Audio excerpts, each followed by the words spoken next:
बना रहा हूँ, पर जब ये वीडियो आपके पास आएगा तो वो शायद मैं गुवाहाटी में होऊंगा या फिर वीडियो में शुरू करते हैं रिव्यू वीडियो, या फिर आप बोल लीजिए सिलीगुड़ी से गुवाहाटी या फिर गुवाहाटी से काजीरंगा, काजीरंगा से बुमरा किया। फिर अगले दिन हमने इंडिया चाइना बॉर्डर भी देखा।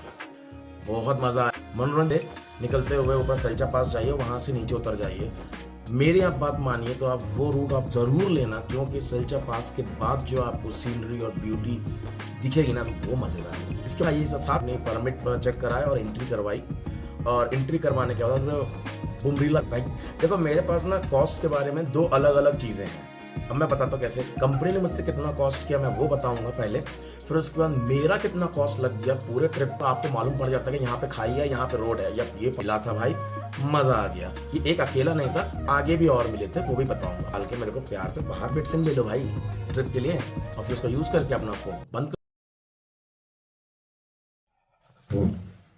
कैसे हो भाई, सब ठीक है ना यार? आज हम तवांग में ही रुके हैं और ये वीडियो मैं तवांग बना रहा हूँ, पर जब ये वीडियो आपके पास आएगा तो वो शायद मैं गुवाहाटी में होऊंगा या फिर मैं उसके आगे सिक्किम में जा चुका हूँगा मैं। अब ये वीडियो बना क्यों रहा हूँ मैं? बहुत सवाल तो आपके दिमाग में भी आए होंगे, उसका जवाब मैं दूंगा। यही रीज़न है, सवालों का जवाब देने के लिए क्वेश्चन एयर करेंगे हम, क्वेश्चन एंड आंसर करेंगे हम। मैं क्यों आया हूँ तवांग में, क्या करने आया हूँ तवांग में, क्या किया है मैंने तवांग में, और मुझे क्या मिला है तवांग में, सब कुछ बताऊंगा मैं इसी वीडियो में। शुरू करते हैं रिव्यू वीडियो, या फिर आप बोल लीजिए क्वेश्चन एंड आंसर वीडियोस कि एडवेंचर रोड ट्रिप्स कंपनी से लेना सही है कि खुद करना ज़्यादा सही है। तो करते हैं शुरू।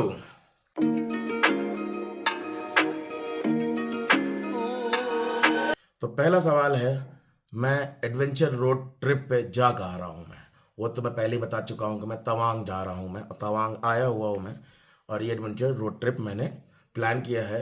हाँ, ये मैंने नहीं बताया आपको मैं तवांग कहाँ से आ रहा हूँ। मैं आ रहा हूँ कोयम्बतूर से, जो पड़ता है तमिलनाडु में, केरला बॉर्डर के पास। और मैं चल रहा हूँ, ड्राइव कर रहा हूँ अपनी फॉर्च्यूनर ब्लैक कलर का, जिसको मैं बुलाता हूँ सुंदरी। और मैं उसके साथ तवांग, जो है 15,200 फीट की ऊंचाई पे, इसको लेके आया हूँ ताकि मैं अपनी सुंदरी की फोटो, अपनी फोटो बर्फ के साथ क्लिक करवा सकूं। इतने से के लिए इतना खर्चा कर दिया, पर ऐसी बात नहीं है। एक्सपीरियंस बहुत मिला इसमें मुझे, कि कोयम्बतूर से मुझे विजयवाड़ा, विजयवाड़ा से फिर मेरे पुरी, पुरी से फिर मेरे को कोलकाता, कोलकाता से फिर गुवाहाटी, ओ सिलीगुड़ी, सिलीगुड़ी से गुवाहाटी, या फिर गुवाहाटी से काजीरंगा, काजीरंगा से बुमरा, बुमरीला, बुमरीला से फिर तवांग, तो तवांग के बीच में मैंने सेला पास भी क्रॉस किया, जो कि कम से कम नहीं तो 13,200 फीट की ऊंचाई पे था। वहां तक मैं गया भाई गाड़ी लेके, और उसके बाद वहां से उतर के हम तवांग में स्टे किया। फिर अगले दिन हमने इंडिया चाइना बॉर्डर भी देखा। बहुत मज़ा आया। और हाँ, एक और चीज़ है, मैंने ही अकेले इसको ड्राइव किया है, कोई दो ड्राइवर नहीं थे, मैं ही चलाते थे। और मैं दिन में ड्राइव करते थे, नाइट में हम स्टे लेते थे, क्योंकि मैं नाइट ड्राइव नहीं करता हूँ जब तक मुझे कोई इमरजेंसी ना आ जाए, तो मैं अवॉइड ही करता हूँ मैं। तो हमने यही किया है, हर डे का हमने ट्रिप जो था वो हमने 8-8 घंटे का रखा था, सॉरी 8 से 12 घंटे के बीच में रखा था, ताकि हम उसको कवर कर सकें। और हमने कर लिया था काफ़ी तक, और हमको लगे थे 5 दिन यहाँ पहुँचने के लिए, जिसमें से एक दिन एक्स्ट्रा हमने लिया था ताकि हम पूरी जगन्नाथ मंदिर जा रहे हैं तो वहाँ के दर्शन भी करेंगे, हमने वो भी किया। तो ऐसे हम पहुँच गए थे तवांग।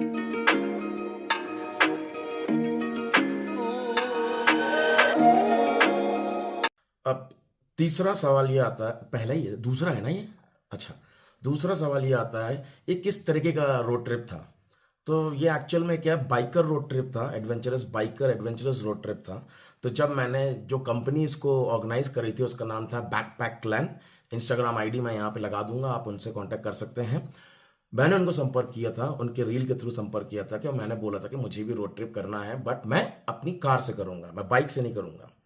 इनका ये जो रोड ट्रिप प्लान था, ऑर्गेनाइज था, वो इस तरीके का था कि मैं अपनी कार से उनको ज्वाइन करूंगा गुवाहाटी में, और बाकी और भी इतने 4-5-6 राइडर्स थे, वो लोग फ्लाई करेंगे गुवाहाटी में, और गुवाहाटी से उनको बाइक दी जाएगी, जो रेंटेड बाइक है वो दी जाएगी, और वो उस बाइक को चला के तवांग तक सफ़र करेंगे।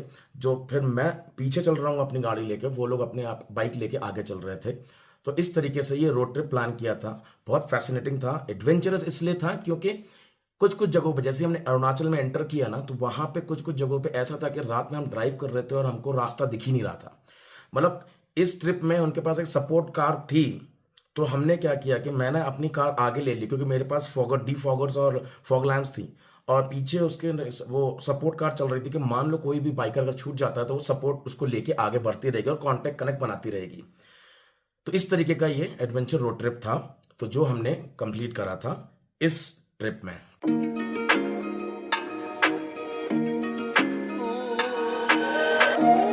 अब तीसरा सवाल ये आता है कि ये ट्रिप ऑर्गेनाइज किसने किया था और इस पैकेज में क्या क्या चीज़ें इंक्लूडेड थी। तो मैं बताऊंगा, आपको पहले ही बता चुका हूं मैं कि ये ट्रिप ऑर्गेनाइज किया था बैकपैक क्लैन ने।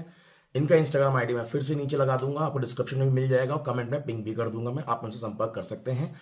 और क्या क्या इंक्लूड था, ये 7 to 8 डेज का ट्रिप है जिसमें आपका होटल स्टे, बाइक रेंटल, क्योंकि मैं तो अपनी कार से था तो बाइक रेंटल का तो मेरा लगा नहीं था। बाइक भी आपको मिलेगी चलाने के लिए, that is Himalaya royal Enfield की हिमालयन बाइक आपको दी जाएगी चलाने के लिए। Second thing helmets. Third thing backup support रहता है गाड़ी में, उसमें एक आपका इंजीनियर रहेगा, कोई भी बाइक ब्रेक डाउन होती है तो वो वहीं के उसको रिपेयर भी करेंगे, पार्ट्स भी लेके चल रहे थे साथ में। और उसके बाद आपका ये मॉर्निंग ब्रेकफास्ट और ये आपका डिनर इंक्लूडेड था। वो जहाँ पे भी आपको स्टे देंगे तो वो लोग आपको फूड फूड अरेंज कराएंगे। दोपहर में जब हम लोग ड्राइव कर रहे होते हैं, जब राइड करेंगे जब बाइकर्स, उस बीच में अगर आप जो खाएंगे पिएंगे वो आप अपना देंगे, और दूसरा मनोरंजन का भी पैसा आप अपना देंगे। उसके बाद आता है कि मतलब साइट सीइंग। तो साइट सीइंग में उन्होंने सेल्चा पास तो हमारा था ही, सेल्चा पास में तो हमको ड्राइव करके फिर वहाँ से तवांग निकलना था, क्योंकि तवांग जाने के दो रास्ते हैं। एक, या तो आप बर्फ़ में गाड़ी चला के ऊपर ब्लैक आइस से निकलते हुए ऊपर सेल्चा पास जाइए, वहाँ से नीचे उतर जाइए। मेरी आप बात मानिए तो आप वो रूट आप ज़रूर लेना, क्योंकि सेल्चा पास के बाद जो आपको सीनरी और ब्यूटी दिखेगी ना, तो वो मज़ेदार होगी। इसके बारे में खैर मैं आगे बात करूंगा मैं, अभी मैं कंपनी के बारे में बता रहा था मैं। और स्टे उन देंगे, और मेरे को तो अच्छा लगा। कुछ चीज़ें हुई तो मैं उनको इतनी बड़ी चीज़ नहीं मानता कि मैं उनको मैं लाइक वो करने लग जाऊं कि नहीं नहीं भाई यार तुम तो गलत हो, तुम तो गलत हो, ऐसा कुछ नहीं है। मैं सही भी बताऊंगा, गलत भी बताऊंगा, दोनों चीज़ें बताऊंगा। फैसला आप करोगे क्या चीज़ सही है क्या चीज़ गलत है, ठीक है। अब चलते हैं।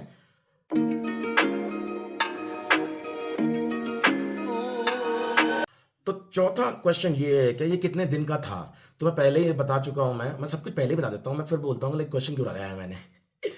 तो ये था, ये 7 से 8 दिन का ये ट्रिप था, जिसमें ये हमको पिक करेंगे गुवाहाटी से। हम गुवाहाटी से फिर आपका काजीरंगा जाएंगे। काजीरंगा में जो आपका क्या कहते हैं अ, टाइगर सफारी थी, वो टाइगर सफारी शायद हमने बुक करी थी, वो इंक्लूड नहीं था। टाइगर सफारी हमने करी, फिर काजीरंगा से फिर हम निकल के गए अरुणाचल की तरफ, तेजपुर होते हुए। अरुणाचल में हमने अपनी परमिट चेक कराया और एंट्री करवाई, और एंट्री करवाने के बाद हमने बुमरीला चले गए सीधे। नाइट हमने वहीं रुके थे।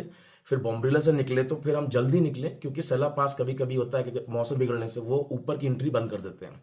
वहाँ पे आर्मी ही ऑर्गेनाइज करती है, ऐसा नहीं है कि मैंने वहाँ पे अरुणाचल पुलिस इतना ज़्यादा करती है। ज़्यादातर हर जगह आपको आर्मी ही दिखेगी।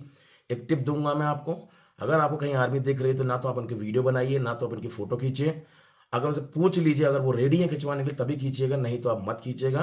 वो आपका शायद फ़ोन भी जब्त कर सकते हैं, क्योंकि बहुत सेंसिटिव एरिया है वो। तो अपना आप इंजॉय कीजिए, अपनी फ़ोटो लीजिए, अपने को दिखाइए पर उनको मत दिखाइए, ठीक है। अब आगे चलते हैं दूसरे कॉस्ट की तरफ। अरे ये तो बड़ा इंपॉर्टेंट है भाई, बताता हूँ मैं। फिफ्थ क्वेश्चन है how much it cost me. अरे भाई देखो, मेरे पास ना कॉस्ट के बारे में दो अलग अलग चीज़ें हैं। अब मैं बताता हूँ कैसे। कंपनी ने मुझसे कितना कॉस्ट किया मैं वो बताऊंगा पहले, फिर उसके बाद मेरा कितना कॉस्ट लग गया पूरे ट्रिप का वो बताऊंगा मैं आपको। तो शायद हो सकता है कि वो आपको क्लियर चीज़ें दे दे वो। तो कंपनी ने मुझसे तो लाइक कम ही चार्ज किया था, क्योंकि उसमें बाइक रेंटल वाला नहीं था उसमें। तो मैं बाइक तो मैं रेंट नहीं कर रहा था, तो मैंने बाइक का नहीं लगाया था उन्होंने। स्टे का और जितने पासेस लगते हैं परमिट लगते हैं उनका उन्होंने इंक्लूड किया था। तो उसका आप चाहिए तो मुझे कमेंट कर देना, मैं आपको बता दूंगा कि मुझे कितना पैकेज उन्होंने दिया था। अब आता है बात कि मेरे पूरे ट्रिप में कितना खर्चा आया है। तो मैं आपको बता दूं, मैं अभी पूरा कंप्लीट किया नहीं है, कि मैं सिर्फ अभी तवांग तक पहुंचा हूं मैं। और यहाँ मैं तवांग से वापस जाने का, मैं अभी रुकूंगा तो सिक्किम वगैरह भी घूम के जाऊंगा, कि बिल्कुल फ़ायदा नहीं है कि आप इतनी गाड़ी गाड़ी लेके आ रहे हो, इतनी मेहनत कर रहे हो, इतना डीजल जला रहे हो, तो फास्टैग दे रहे हो, सब कुछ कर रहे हो, तो फिर सिर्फ एक ट्रिप करके चले जाना तो भाई साहब बेवकूफ़ी है। तो मैं क्या करूँगा, मैं यहाँ से गुवाहाटी में जब इनसे अलग होऊंगा मैं, तो मैं वहाँ पे सिक्किम भी घूमने जाऊँगा, शिलोंग भी घूमने जाऊँगा, मेघालय भी जाऊँगा, तो मेरा पूरा एक नॉर्थ ईस्ट का पूरा एक प्लेलिस्ट और एक सीरीज़ बन जाएगी। तो ये है। लाइक सब्सक्राइब कमेंट जरूर करना भाई मेरे, बहुत है इसमें अभी। तो ये था मेरा पूरा। अच्छा हाँ, खर्चा तो मैंने बताया ही नहीं आपको। देखो, मैं अगर अपना यहाँ तक पहुँचने में लगाऊँ तो मेरा लग गया होगा आराम से 1-1.5 लाख रुपए तो आराम से लग गया होगा, क्योंकि होटल्स भी हैं, प्लस उसके बाद आपकी गाड़ी का डीजल भी डल रहा है। डीजल भी तो आप एक टाइम पे आप 60 लीटर तो लोगे ही लोगे, उससे नीचे आप क्या लोगे। और 60 लीटर लेते हो तो मान लो अगर अदर अदर स्टेट्स के अलग, हर अपने स्टेट्स के अपने अपने रेट होते हैं, तो कहीं पे मुझे थोड़ा महंगा मिला, कहीं मुझे थोड़ा सस्ता मिला। अब भराओगे तो कितना भरवा लोगे आप। एक मेरी गाड़ी का 80 लीटर टैंक है, अब उतना ही तो भरवा सकते हो, उससे ऊपर तो नहीं जा सकते हो। मैं 60 का एवरेज लेके चलता हूँ मैं, ज़्यादा फुल नहीं करता हूँ मैं। तो आप मान लो मोटा मोटा मेरा तो डीजल ही कम से कम 40-50 हज़ार का लग गया होगा। उसके बाद फास्टैग वगैरह की बात करूँ तो मेरा 15,000-16,000 मेरा फास्टैग का लग चुका है। और इतना मोटा मोटा अभी मेरे अपने पर्सनल ट्रिप के, अपने व्लॉग्स के लिए मैंने ये इतना खर्चा किया है अभी तक। अच्छा, छठा है कि पांचवा है? पांचवा है, हाँ। अब सवाल, छठा सवाल ये है कि मैंने उनको कहाँ से ज्वाइन किया। मतलब उनका जो ग्रुप स्टार्ट हो रहा था वो गुवाहाटी से शुरू होकर और गुवाहाटी में एंड हो रहा था। तो मैंने गुवाहाटी में उनको ज्वाइन किया, और मैंने उनको ज्वाइन किया था होली के दिन। होली के दिन हमने उनको रिपोर्ट किया था, और उसके अगले दिन हमने अपनी जर्नी शुरू करी थी। तो गुवाहाटी से ही हमने उनको ज्वाइन किया था। गुवाहाटी तक मैं अपने खर्चे अपने सब कुछ वहाँ पहुँचा था मैं। पर मज़ा बहुत आया था भाई, बहुत मज़ा आया था। वीडियोस आ रहे हैं, आप लाइक करो, सब्सक्राइब करो। इंस्टाग्राम में भी आप मुझे फॉलो कर लो, देसी हॉन्क नाम से ही है, @देसी हॉन्क डालेंगे आपको मैं ही मिलूंगा, हाथी बैठे हाथ फैलाया हुआ, उसको आप कर लो। अब आगे चलते हैं दूसरे वाले 7वें क्वेश्चन पे। ये वाला बड़ा इंटरेस्टिंग है भाई मेरे लिए, कि क्या क्या चैलेंजेस आपने फेस किए ड्राइविंग पे। भाई साहब सच्ची बताऊं, मैं दो ऐसे चैलेंजेस थे जिसमें फटके हाथ में आ गए थे भाई साहब कि आप क्या करेंगे। हुआ ये था, हम बुमला क्रॉस कर रहे थे। बुमला नहीं, हम लोग अरुणाचल में एंट्री किए थे। तो जैसे हमने शाम को 4 बजे अरुणाचल में एंट्री करे थे। अरुणाचल में एंट्री करने के बाद ग्रुप ने बोला कि चलो यार एक काम करते हैं, लंच कर लेते हैं, क्योंकि लंच उन्होंने किया नहीं था क्योंकि हम जल्दी में थे। तो लंच के लिए वो लोग रुके, और लंच उन्होंने कर लिया था, बज गए थे 5:30। और अरुणाचल में एक ये बात है कि उसकी उसको कहा ही जाता है, ऐसा है, लैंड ऑफ सनराइज। और जब वो लैंड ऑफ सनराइज है तो वहाँ सनसेट भी जल्दी होता है। तो अरुणाचल में एक ये अच्छी बात है कि यहाँ पे सूरज जल्दी उगता है और ढलता भी जल्दी है। और भाई 5:30 बजे वहाँ पे शाम होके अंधेरा हो गया। और हम जिस टेरेन को हम क्रॉस कर रहे थे वो हिली एरिया था, और हिली एरिया होने की वजह से, ठंड होने की वजह से वहाँ मिला हमें फॉग। ओ भाई, इतना गहरा फॉग था कि भाई आगे कुछ दिख नहीं रहा था कि रास्ता कहाँ जा रहा। कुछ कुछ जगहों पे कंस्ट्रक्शन चल रहा था, और वहाँ पे क्या होते हैं, ब्लिंकर्स नहीं लगे हैं। जो रोड पे लगे होते हैं ना ब्लिंकर्स, लाइट जैसे चमकते रहते हैं, जिसमें लाइट पड़ती है तो वो बिल्कुल शाइन मारते हैं, तो आपको मालूम पड़ जाता है कि यहाँ पे खाई है, यहाँ पे रोड है, या ये पहाड़ है। नहीं थे भाई, नहीं थे। और मेरा तो भाई डिफॉगर हो गया, आपका फॉग लैंप हो गए थे। बट फिर भी मैं सुमित से बोला, सुमित तू वहाँ पे एक नाली, साइड में एक नाली बना रखी थी लोगों ने, मतलब तू नाली देखता रहे। तो सुमित मुझे बताता नाली आ रही, नाली आ रही है। मैं अगर नाली के पास जाता हूँ तो वो मुझे नेविगेट कर रहा था, अगर मैं थोड़ा दूर जाता हूँ तो नेविगेट कर रहा था।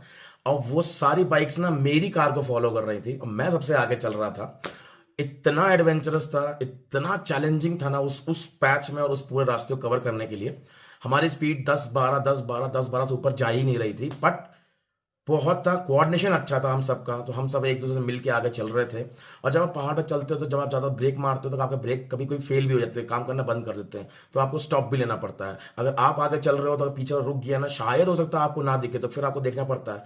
और वो ऐसा पैच था कि भाई अंधेरा, गुप्त अंधेरा भाई, मैं दिखाता हूँ यहाँ पे, मैं आप देखो, गुप्त अंधेरा भाई साहब। और कैसे हम निकले हैं ना, it was really adventurous man. तो जिस चीज के लिए हम आए थे ना, एडवेंचर रोड ट्रिप के लिए, वो हमको बुमला वाले रोड पे टाइम पे मिला था भाई।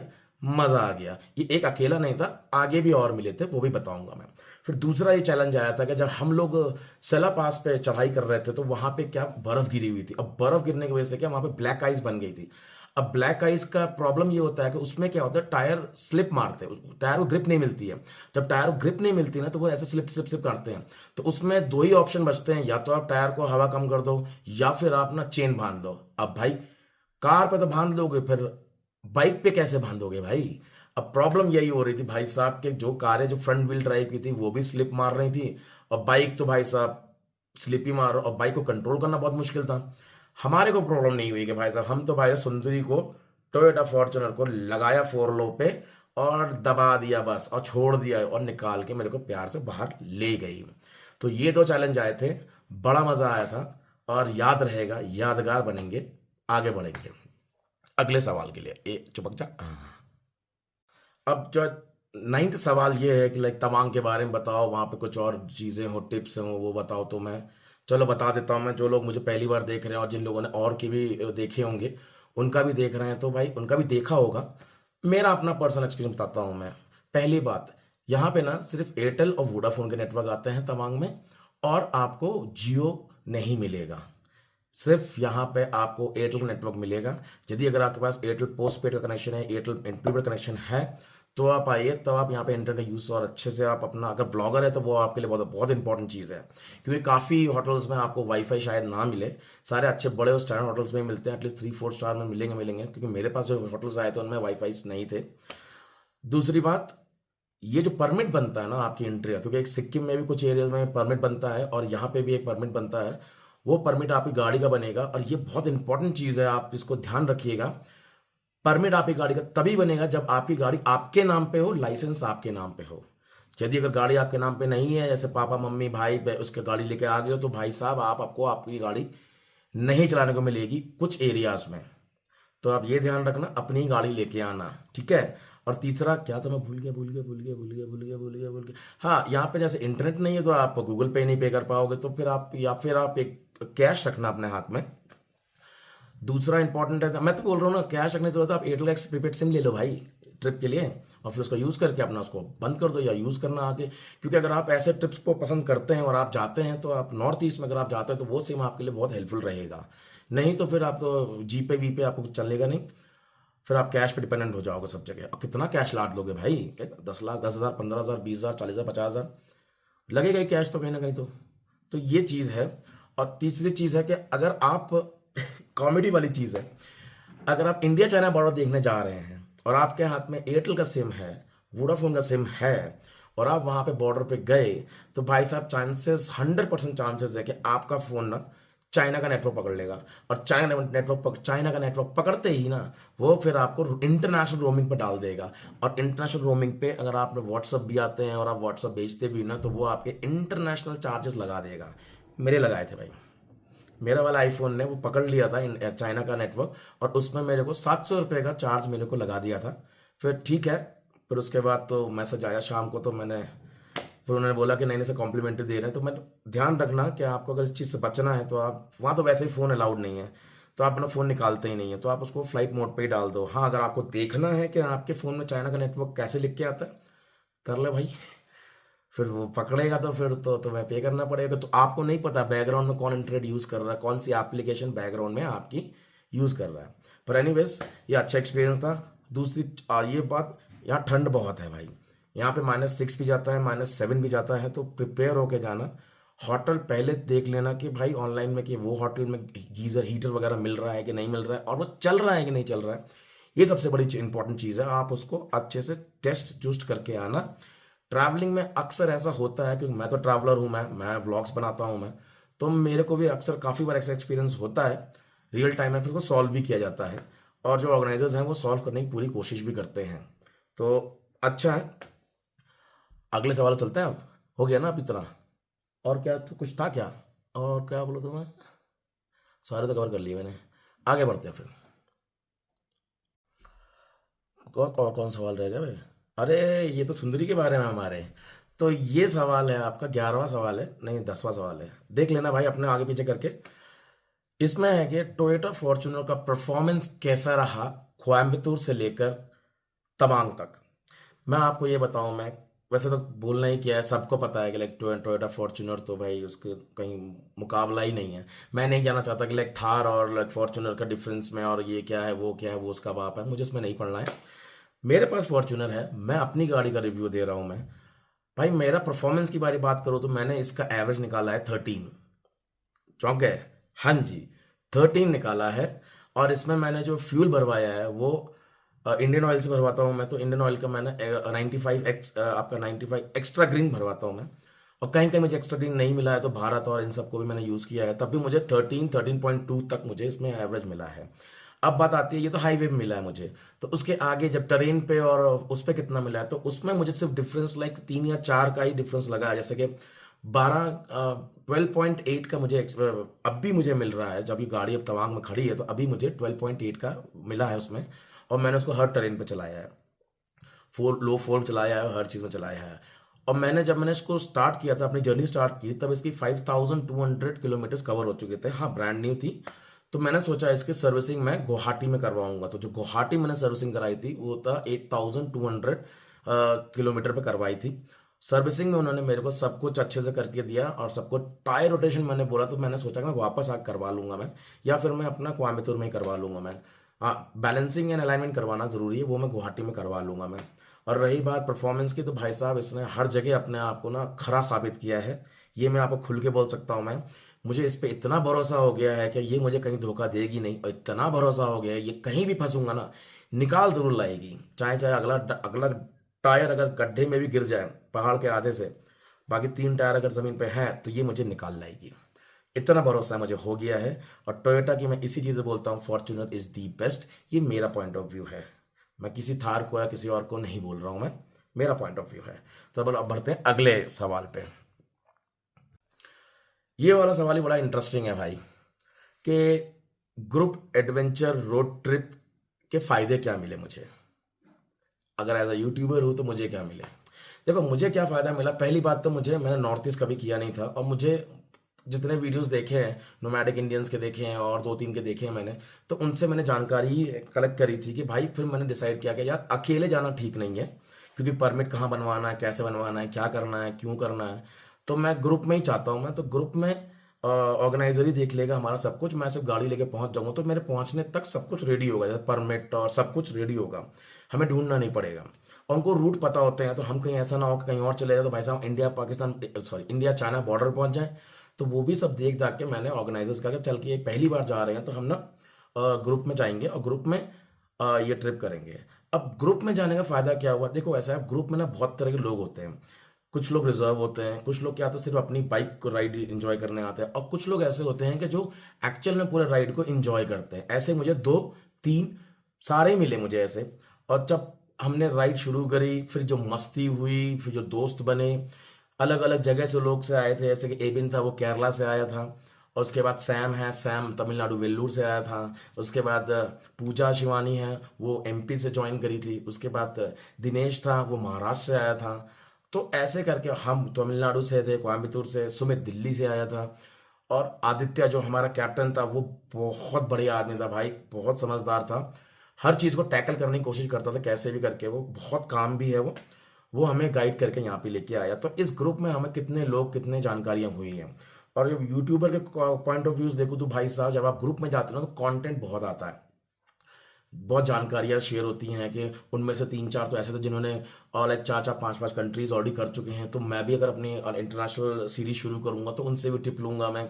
और कल को जैसे आदित्य है, क्योंकि किसी और को मेरे वीडियो देखने के बाद अगर किसी को आना है डायरेक्टली, अगर बात करनी है, तो आदित्य का नंबर मैं नीचे डाल दूंगा, अब वहाँ से लेके आप उसे डायरेक्ट बात कर सकते हैं। और अगर आपको लगता है मैं कंपनी के थ्रू जाना चाहता हूँ, कंपनी का अच्छा है, तो आप, मैं कंपनी का भी डिटेल्स डाल दूंगा, वो आप उससे कांटेक्ट कर सकते हो। मैंने जिससे कंपर्क किया था उसका नाम गौरव पांडे है, मैं उसका नंबर दे दूंगा नीचे।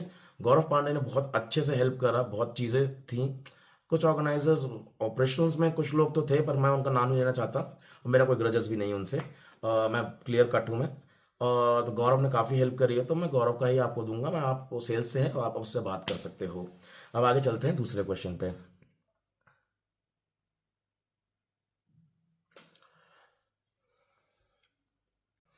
तो भाई ये सवाल तो दूसरा है नहीं, खत्म हो गया भैया हमारे पास सवाल।